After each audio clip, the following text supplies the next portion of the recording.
Em nome do Pai, do Filho e do Espírito Santo. Amém.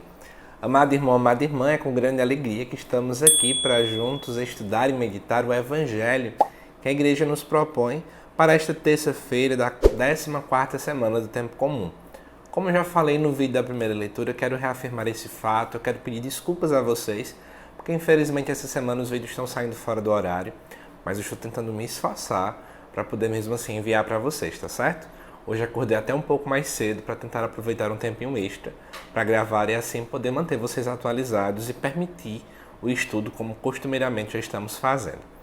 Amado irmão e irmã, o Evangelho de hoje ele se encontra lá em Mateus capítulo 9, versículo de 32 a 38, que diz assim para a gente.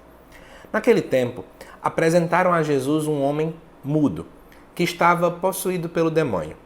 Quando o demônio foi expulso, o mudo começou a falar. As multidões ficaram admiradas e diziam: nunca se viu coisa igual em Israel. Os fariseus, porém, diziam: é pelo chefe dos demônios que ele expulsa os demônios. Jesus percorria todas as cidades e povoados, ensinando em suas sinagogas, pregando o evangelho do reino e curando todo tipo de doença e enfermidade. Vendo Jesus as multidões, compadeceu-se delas porque estavam cansadas e abatidas, como ovelhas que não têm pastor. Então disse a seus discípulos: a messe é grande, mas os trabalhadores são poucos. Pedi, pois, ao dono da messe que envie trabalhadores para a sua colheita. Amados irmãos e irmãs, a gente pode pensar nesse texto dividido em várias partes menores, porque ele contém muita informação. Por isso, de antemão, eu digo para você que talvez está assistindo o vídeo, porque vai fazer hoje uma pregação, uma homilia, enfim, que é bom você focar em alguma parte, porque tem muita informação mesmo.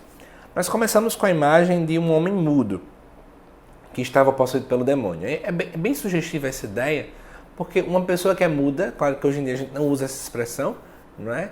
Eu já paguei, por exemplo, a disciplina de Libras na universidade, a gente não usa o termo mudo, né? Mas sim surdo. Então, uma pessoa que ela é muda, geralmente porque ela não consegue, antes de tudo, ouvir. É interessante essa característica, né? Um demônio chega a possuir uma pessoa e a primeira coisa que ele vai fazer é a pessoa não poder ouvir a Deus. Porque, na verdade, é isso que caracteriza o anti-reino. É isso que caracteriza aquilo que é oposto à vontade de Deus. É alguém que, antes de tudo, não escuta, não ouve.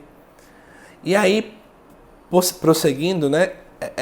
É notável a gente poder perceber a diferença entre o versículo 33 e o versículo 34. Enquanto no versículo 33 aparece a imagem da multidão que fica admirada, né? A multidão é aquele povo da grande massa, sempre entenda assim, na Bíblia a multidão é a massa, o povo que às vezes está na superficialidade ainda. Em contrapartida, no versículo 34 aparecem os fariseus que não, em vez de se admirarem, começam a acusar Jesus, dizendo que ele é chefe dos demônios, então o chefe dos demônios expulsa demônios. Amado irmão e irmã, olha que interessante você poder perceber.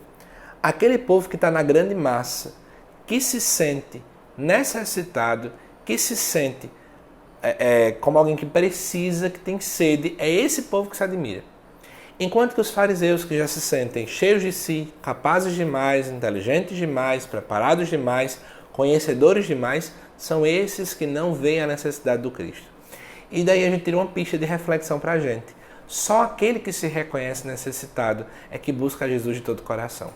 Só quando nós reconhecemos a nossa necessidade, a nossa dependência, o quanto nós precisamos de Deus, é que nós vamos buscar a Ele com todo o coração, com todo afinco, com toda vontade, com todo desejo. Porque quando nós não olhamos lá no profundo do nosso ser e vemos o quanto nós precisamos do amor de Deus, o quanto nós precisamos da sua graça, nós vamos ter atitudes semelhantes aos fariseus. Será que a gente está sendo o quê? Multidão ou fariseu nessa situação? Será que a gente admira ou a gente acusa? É isso que nós precisamos começar a pensar. Quando Deus começa a fazer coisas na nossa vida, a gente começa a ser um fariseu reclamando de tudo, questionando tudo, ou a gente aceita e diz assim: Senhor, é a tua vontade, e eu me admiro com a vontade dele. É para a gente poder refletir. Mas vamos prosseguir, temos mais coisas. Depois vai dizer que Jesus percorre cidades, e ele vai dizer aqui que ele ensina, ele prega e ele cura. 3 características importantes de Jesus que nós, enquanto igreja, temos que imitar. Nós temos que ensinar ao mundo tão ávido de conhecimento da pessoa de Deus. Nós precisamos ensinar ao mundo o que de fato Deus é. Nós precisamos ensinar ao mundo qual é a boa nova do Evangelho, e aí já entra no âmbito da pregação. Nós precisamos anunciar a pessoa de Jesus Cristo. Gastamos tempos e tempos e tempos e tempos anunciando, ensinando tanta coisa, mas às vezes o Cristo está sendo esquecido em nossas igrejas, em nossas paróquias, em nossas comunidades.